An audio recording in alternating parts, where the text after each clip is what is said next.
अहिंसा एवं करुणा के अवतार श्रवण भगवान महावीर के पावन पुनीत चरणों में सादर कोटि कोटि वंदन अभिनंदन। ध्यान योगी युग प्रधानाचार्य पूज्य श्री शिवमुनि जी महाराज साहब, संघ गौरव उप प्रवर्तक परम सेवा भावी पूज्य गुरुदेव श्री प्रेम सुख जी महाराज के पावन पुनीत चरणों में सादर कोटि कोटि वंदन अभिनंदन। आदरणीय मुनिवृंद, उपस्थित धर्म प्रेमी बंधुओं, माताओं एवं बहनों, आप लोग श्रवण कर रहे हैं वीतराग श्रवण भगवान महावीर की अमृतमय वाणी श्री ठाणांग सूत्र के माध्यम से। ठाणांग सूत्र में भी आप चौथे ठाणे के संबंध में सुन रहे हैं और चौथे ठाणे में भी एक सूत्र की चर्चा चल रही जिसमें 4 प्रकार के ध्यान बतलाए गए हैं। आर्त ध्यान, रौद्र ध्यान, धर्म ध्यान और शुक्ल ध्यान। पहले के 2 ध्यान आर्त ध्यान और रौद्र ध्यान ये दोनों अशुभ हैं, चिंतन के योग्य नहीं है, आचरण के योग्य नहीं है, त्यागने योग्य है, अप्रशस्त है। और बाद के जो 2 ध्यान है धर्म ध्यान और शुक्ल ध्यान, ये दोनों ध्यान शुभ है, उत्तम है, आचरण के योग्य है, प्रशस्त है। तो ऐसे ध्यान की चर्चा आपके सामने चल रही है। धर्म ध्यान के विषय में आप लोग सुन चुके हैं और शुक्ल ध्यान की चर्चा आपके सामने प्रारंभ कर रखी है। शुक्ल ध्यान में कल आपने सुना था कि शुक्ल ध्यान के 4 प्रकार बतलाए गए हैं। वो कल आपने सुना और आगे कहा है कि शुक्ल ध्यान के 4 लक्षण कहे गए हैं। जो जीव शुक्ल ध्यान को ध्याने वाला है उसके जीवन में ये 4 लक्षण हमारे को, आपको, किसी को भी दिखाई दे जाएंगे। वो 4 लक्षण कौन कौन से? सबसे पहले कहा है अव्यथ। अव्यथ का मतलब है ऐसे लोग जो शुक्ल ध्यान को ध्याने वाले हैं, उनके जीवन में किसी प्रकार की व्यथा नहीं होती, किसी प्रकार का कोई ऐसा दुख सा नहीं होता। तो व्यथा का कहा है कि जिसके जीवन में परिशय और उपसर्गों से जो व्यथित नहीं होता है उसे अव्यथ कहते हैं। किसी के भी जीवन में परिशय भी आते हैं और उपसर्ग भी आते हैं, आने के बावजूद भी व्यथित ना होना, बस उनको स्वीकार करना, सहन कर लेना, रोना धोना नहीं, झींकना नहीं, शिकायत नहीं करना, तरह तरह के बहानेबाजियां ना करना। तो ये चीजें जीवन में किसके नहीं होती? शुक्ल ध्यान ध्याने वाले के जीवन में नहीं होती। परिशय आएंगे, कष्ट आएंगे, लेकिन वो व्यथित नहीं होता, उदास निराश मायूस नहीं होता, अपने मनोबल को ऊंचा बना करके रखता है। दूसरा लक्षण बतलाया है शुक्ल ध्यान वाले का असम्मोह। असम्मोह का मतलब है सूक्ष्म पदार्थ विषयक मूढ़ता का अभाव, कि जितने भी जीवन में सूक्ष्म बादर पुद्गल पदार्थ हैं, वस्तु हैं, व्यक्ति हैं, कुछ भी है, उनके प्रति कोई मोह नहीं, आकर्षण नहीं, कोई लगाव नहीं। तो कुछ भी उनके जीवन में आकर्षण मोह नहीं होता, राग नहीं होता, तो उसे कहते हैं कि जीवन में ये जो है असम्मोह, कि इनमें किसी प्रकार का कोई मोह नहीं रहता। कोई मिल गया बहुत अच्छी बात है, कुछ खाने पीने ओढ़ने को मिल गया बहुत अच्छी बात है, नहीं मिला तो भी अच्छी बात है, बहुत बेस्ट क्वालिटी का मिल गया तो कोई हर्ष नहीं, सामान्य मिल गया तो कोई शोक नहीं, बड़े सहज रूप से रहते हैं। उनके जीवन में असम्मोह यानी मोह नहीं होता। वो मोह को अपने जीवन में लगभग काफी हद तक नियंत्रित कर चुके होते हैं। तीसरे प्रकार का लक्षण बतलाया शुक्ल ध्यान वालों के जीवन में विवेक। विवेक का मतलब है यहां जो लिया है आत्मा और शरीर के भेद विज्ञान को जानना। आत्मा और शरीर के भेद विज्ञान को जानना कि आत्मा अलग है और शरीर अलग है। इस चीज को मानना भी, जानना भी और एहसास भी करना, दृढ़ मान्यता बनाना कि निश्चय में शरीर अलग है, आत्मा अलग है। तो ये भेद विज्ञान जिसके जीवन में आता है, तो शुक्ल ध्यान ध्याने वाला आत्मा और शरीर के भेद विज्ञान का ज्ञाता होता है। भेद विज्ञान को अनुभव करने के लिए ध्यान की प्रयोगशाला में आपको जाना होगा। जब आप ध्यान करते हैं, मेडिटेशन करते हैं और गहराई में जाते हैं, और केवल ऐसे वाला ध्यान नहीं कि बस आपको खाली एक रिलैक्स महसूस करना है, आपके मस्तिष्क के भारीपन को दूर करना है, ये सब ऊपरी ऊपरी बातें हैं। लेकिन गहराई में जाएं तो शरीर और आत्मा के भेद विज्ञान को ध्यान के द्वारा अनुभव किया जाता है और गहराई में उतरा जाता है। भेद विज्ञान के बारे में एक उपमा कहो, रूपक कहो, बतलाया जाता है। विभिन्न प्रकार के तीज त्योहारों में हमारी भारतीय महिलाएं अगले दिन कोई पर्व है तो पहले दिन शाम को उड़द की दाल, मूंग की दाल दली हुई उसे पानी में डुबो देती हैं कि अगले दिन इनका उपयोग करना है, पीसना है, काम में लेना है। तो पहले दिन शाम को छिलके वाली दाल को डुबो देती हैं। सारी रात दाल भीगी रहती है, भीगने से फूल सी जाती है। अगले दिन उसे मिक्सी में या सिलबट्टे पर घिसने के लिए, रगड़ने के लिए महिलाएं क्या करती हैं, अपनी दोनों हथेलियों के बीच में दाल जो गीली है उसको लेकर के हल्का सा प्रेशर दे करके रगड़ती हैं। तो परिणाम क्या होता है, दाल अलग हो जाती है और छिलका अलग हो जाता है। दाल अलग, छिलका अलग, ऐसी शरीर अलग, आत्मा अलग। जो लोग आत्मा और शरीर के भेद विज्ञान को जान जाते हैं, जो अपने आप में पूर्ण सत्य है, उसमें कोई कुतर्क करने की गुंजाइश ही नहीं है, ऐसे साधक जीवन की संध्या वेला में जब ये महसूस करते हैं कि अब मेरे संथारा लेने का वक्त आ गया है, अब जीने की आस छूटती जा रही है, श्वास लंबे होते जा रहे हैं, तो ऐसे में साधक लोग संथारा स्वीकार कर लेते हैं। और संथारा स्वीकार करते समय एक ही पल प्रतिपल उनके मन में ख्याल रहता है, इस नश्वर देह का अंत होगा, मेरी आत्मा तो अजर अमर है। तो शुक्ल ध्यान के ध्यान वालों में तीसरा उसका लक्षण बतलाया विवेक, और विवेक का मतलब यहां लिया है आत्मा और शरीर के भेद विज्ञान को जानना। और चौथा कहा है व्युत्सर्ग। व्युत्सर्ग का मतलब है देह और उपाधि में अनासक्त हो जाना। देह अपना शरीर, उपाधि दुनिया भर के मान सम्मान, पद प्रतिष्ठा आदि, इनका बड़ा आकर्षण रहता है। तो अपने विभिन्न प्रकार के जो मान सम्मान के आकर्षण हैं, जो उपाधियां हैं, जो मान सम्मान आपको प्राप्त होता है विभिन्न प्रकार के पदों के द्वारा, उनको छोड़ देना और शरीर के आकर्षण को भी छोड़ देना। आप कहोगे कि हम जीते जी मर जाएं, हम ऐसा नहीं कह रहे। आप जिए, आप खाइए, कोई दिक्कत नहीं, लेकिन आपके मन में चिंतन रहे एक दिन तो ये शरीर छूटना है, और जब छूटेगा, और देर से भी छूटना ही है, दुनिया में आज तक कोई इसको बचा के नहीं रख पाया है, तो मेरी तो औकात क्या है। शरीर तो एक दिन जाएगा, जाएगा तो मेरे मन में इसके प्रति कोई आकर्षण नहीं है। हाँ, जब तक मैं जीवित हूं, जब तक मैं गृहस्थ में संसार में हूं, मैं अपने कर्तव्यों का पालन कर रहा हूं, अपने परिवार के लिए, समाज के लिए, राष्ट्र के लिए जो बन पाता हूं मैं करता हूं। लेकिन जब जाने का नंबर आएगा तो मेरा इस शरीर से कोई मोह नहीं है, मेरा कोई आकर्षण नहीं है। इस प्रकार का चिंतन सदैव बना रहना चाहिए। आगे शुक्ल ध्यान के 4 आलंबन कहे हैं कि शुक्ल ध्यान के उन 4 आलंबनों को, सहारों को पल प्रतिपल शुक्ल ध्यान ध्याने वाला अपने मन में बना करके रखता है। वो 4 आलंबन क्या है? क्षमा, निर्लोभता, सरलता और मृदुता। पहला का है क्षमा।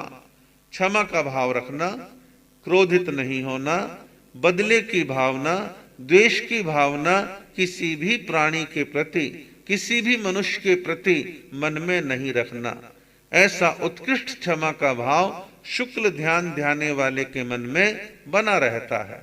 भगवान महावीर में क्षमा का भाव था, शुक्ल ध्यानी थे, प्रणाम स्वरूप विभिन्न प्रकार के कष्ट आए, लेकिन भगवान ने किसी को कुछ क्रोधित नहीं हुए, कोई शाप नहीं दिया, कोई प्रतिशोध की भावना नहीं लेके आए। तो इस प्रकार शुक्ल ध्यान ध्याने वाले का पहला आलंबन है क्षमा भाव को बना करके रखे। दूसरा कहा है निर्लोभता। निर्लोभता, निर्लोभता का मतलब मन में लोभ नहीं होना। अब 4 कषायों में लोभ की स्थिति आप जानते हैं कि लोभ की प्रवृत्ति व्यक्ति का कितना पतन कर देती है।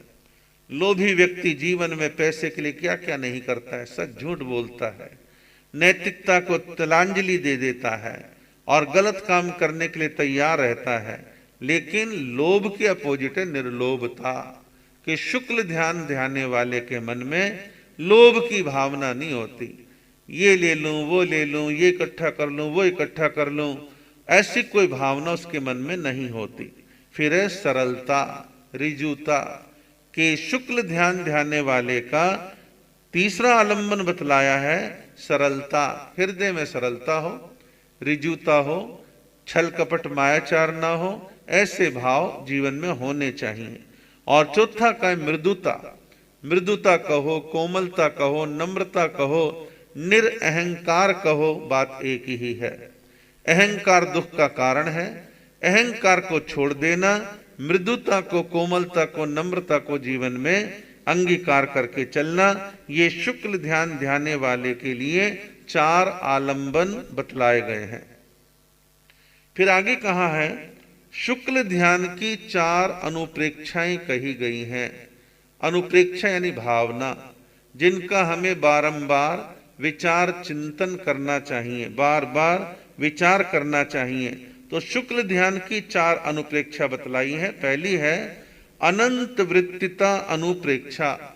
अनंत वृत्तिता अनुप्रेक्षा का मतलब है भव परंपरा की अनंतता का चिंतन करना। भव परंपरा की अनंतता का चिंतन करना, ये विचार करना मैं यानी मेरी आत्मा 4 गति 84 लाख जीवा योनि में अनंत काल से जन्म मरण कर रहा हूं, और वह समय मेरा सौभाग्यशाली होगा जब मैं जन्म मरण की परंपरा को तोड़ करके परम पद निर्वाण मुक्ति की प्राप्ति करूंगा। ऐसा चिंतन मन में आना चाहिए। तो अनंत वृत्ति अनुप्रेक्षा का मतलब है भव परंपरा की अनंतता का चिंतन करना। भगवती सूत्र में गणधर गौतम स्वामी ने भगवान महावीर से पूछा कि भगवान, इस सृष्टि के अंदर कोई ऐसा स्थान है जहां इस जीव ने, आत्मा ने जन्म मरण ना किया हो? तो भगवान कहते हैं गौतम, कोई भी ऐसा स्थान नहीं है जहां जीव ने अपने जन्म मरण ना किया हो।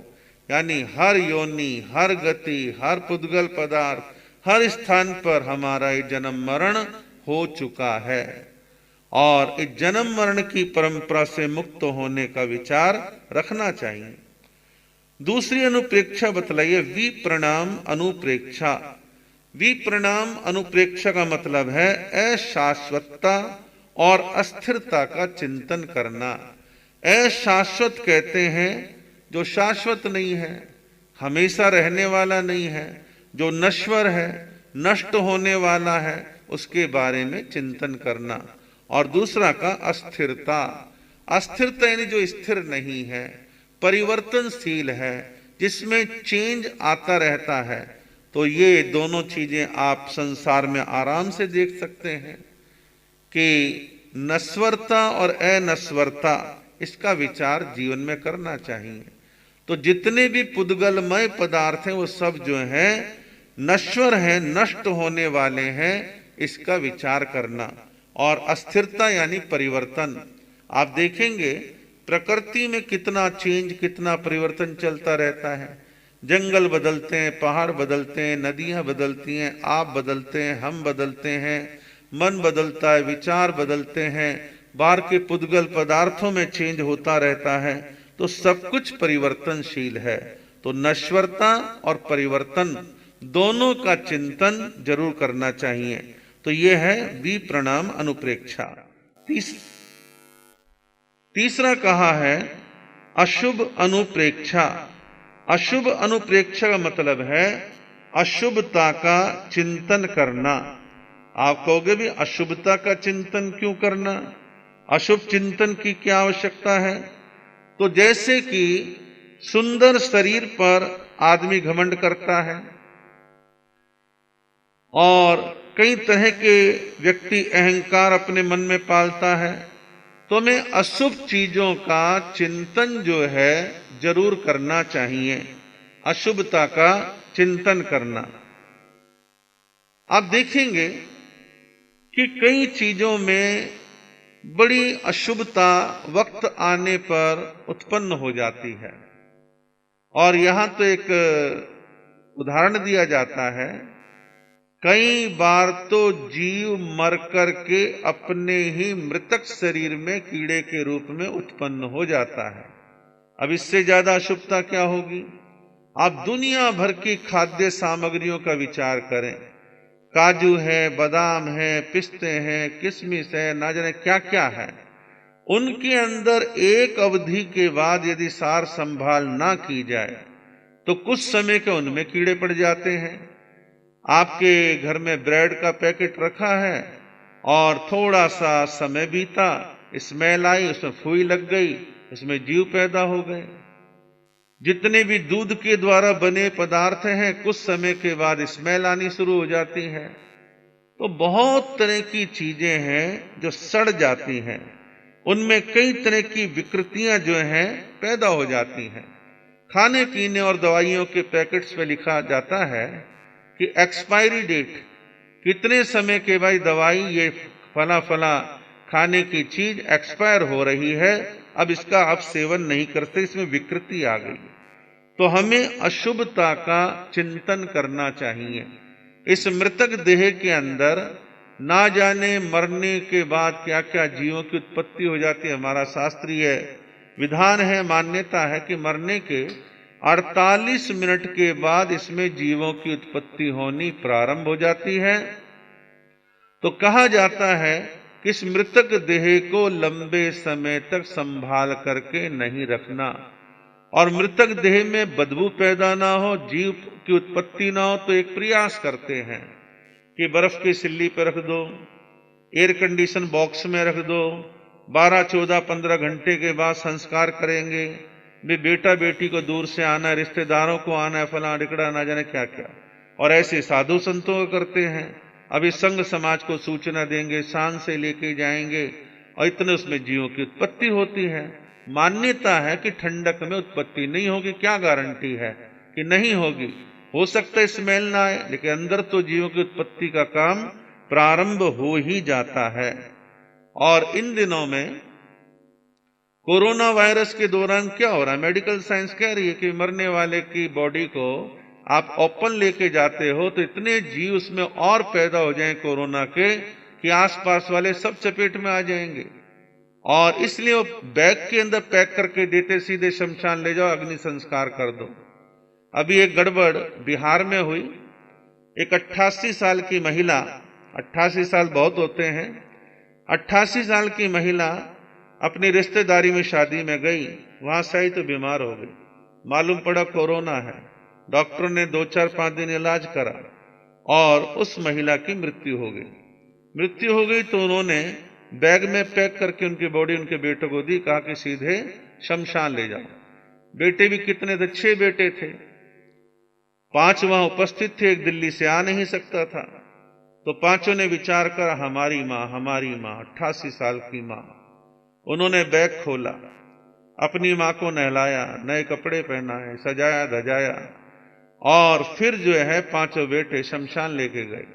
5 ने कंधा दिया और प्रणाम, 2, 4, 5, 10 दिन के अंदर 5 के 5 बेटे मारे गए।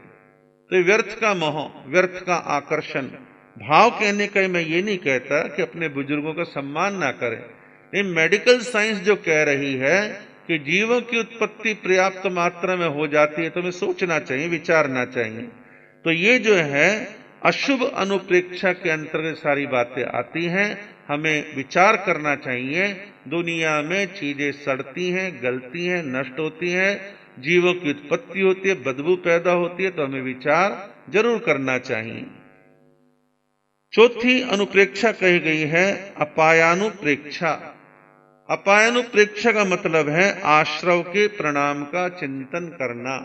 आश्रव के प्रणाम का चिंतन करना। आश्रव शुभ अशुभ कर्मों का जो आगमन है, शुभ अशुभ कर्म जो आकर के आत्मा से चिपक रहे हैं, वो आश्रव है।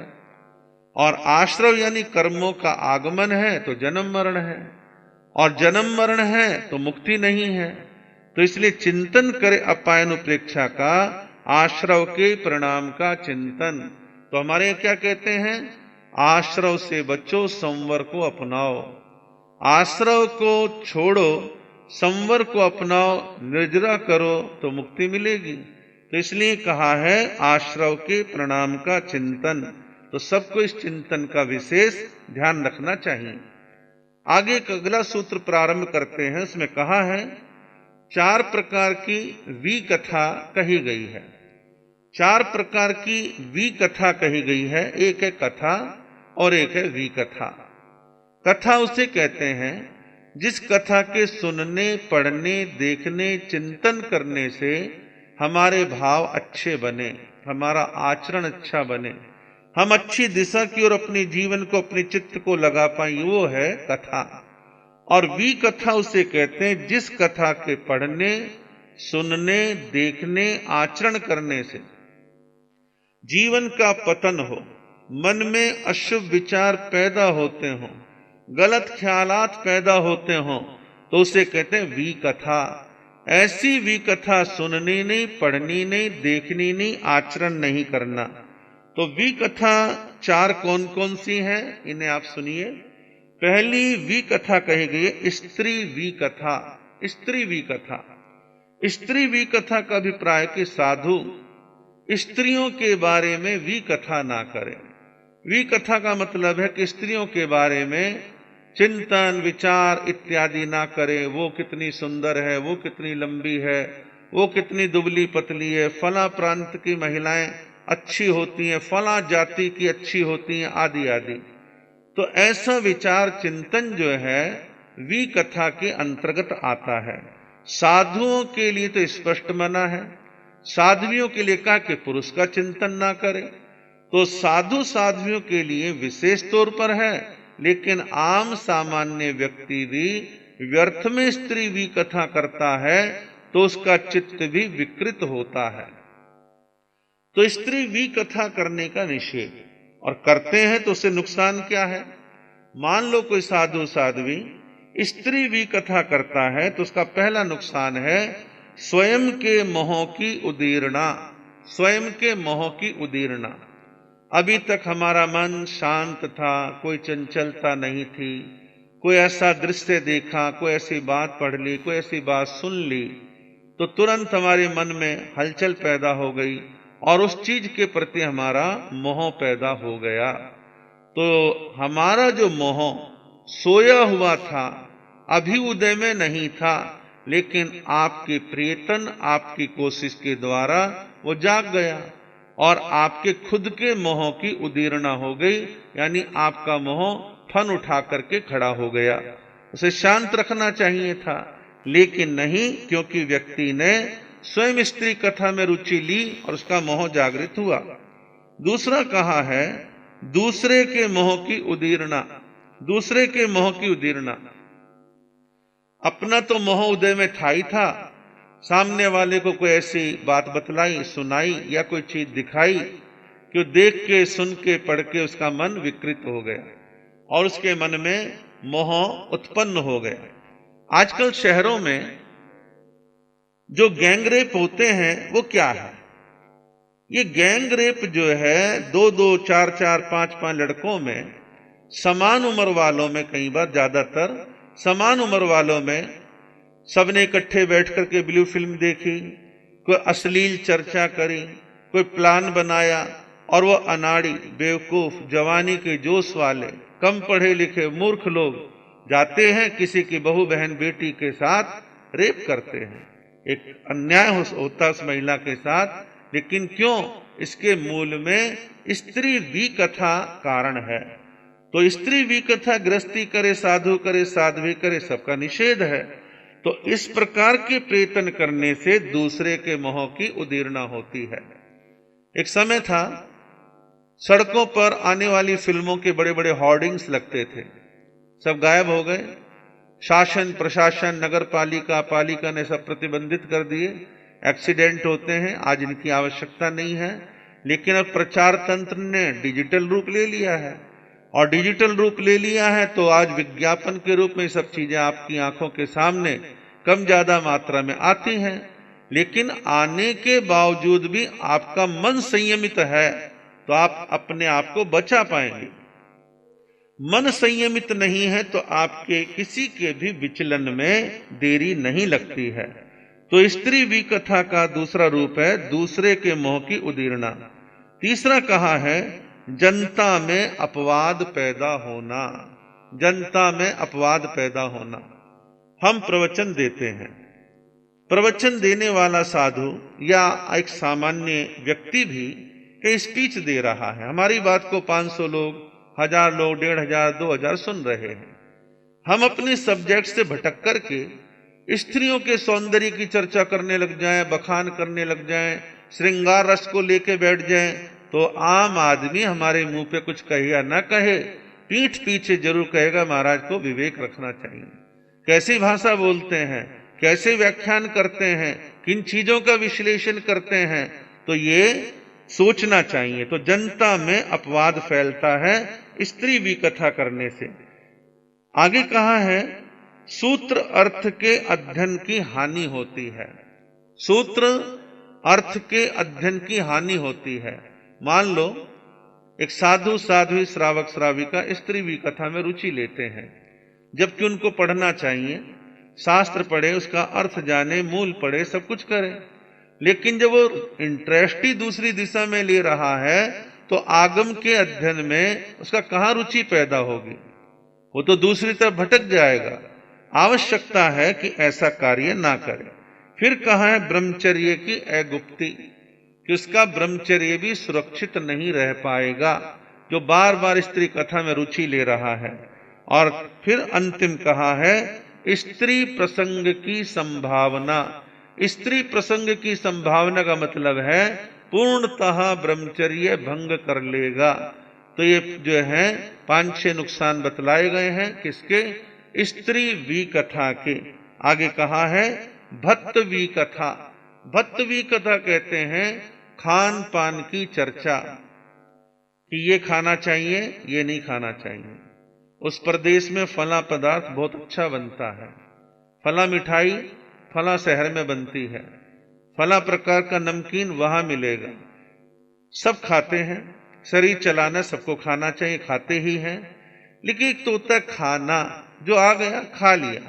एक होता है विशेष इंटरेस्ट रख के रात दिन एक ही एजेंडा है, खाऊं खाऊं खाऊं खाऊं। तो बारंबार खाऊं खाऊं जो है ये अच्छा नहीं है। जो बार बार जो खाने पीने की रात दिन चर्चा करते हैं, मन मुताबिक ना मिला तो मूड ऑफ हो जाता है, आदि आदि, इन सब से बचना चाहिए। खासतौर पे साधु साध्वी के लिए कहा है भत्त विकथा ना करें। अपने पात्र में, गोचरी में जो भी उसको आहार मिले उसको सहज रूप से स्वीकार करे। और यदि कोई भत्त विकथा करता है तो उसके 3 नुकसान बतलाए गए हैं। आहार संबंधी आसक्ति पैदा होती है। बार बार की चर्चा से आहार संबंधी आसक्ति यानी लगाव पैदा होता है। और फिर कहा अजितेंद्रियता, कि जो बार बार खा रहा है, ज्यादा मात्रा में खा रहा है, स्वाद के लिए खा रहा है, जब भरपेट खाएगा, शेर की हांडी में सवा शेर जाएगा, तो इंद्रियों पर नियंत्रण नहीं रहेगा और वो जितेंद्रिय नहीं होगा, अजितेंद्रिय हो जाएगा। तीसरा कहा है औद्रिकवाद। औद्रिकवाद कहते हैं, उदर कहते हैं पेट को। तो लोग उसको कहेंगे जब देखो, जब जाते हैं खाना खाना खाना खाना, ये खाना वो खाना, मन पसंद का खाना, तो उसको लोग कहेंगे मजाक में भी और व्यंग में भी कि भाई पेटू है, हर समय खाने की चर्चा करता है। तो ये 4 प्रकार की विकथाओं में दूसरी विकथा है। बाकी की शेष 2 विकथा कौन सी हैं और इसके बाद 4 प्रकार की कथा कौन सी है, ये सारे प्रसंग आपको आगे सुनने सुनाने से ज्ञात होंगे।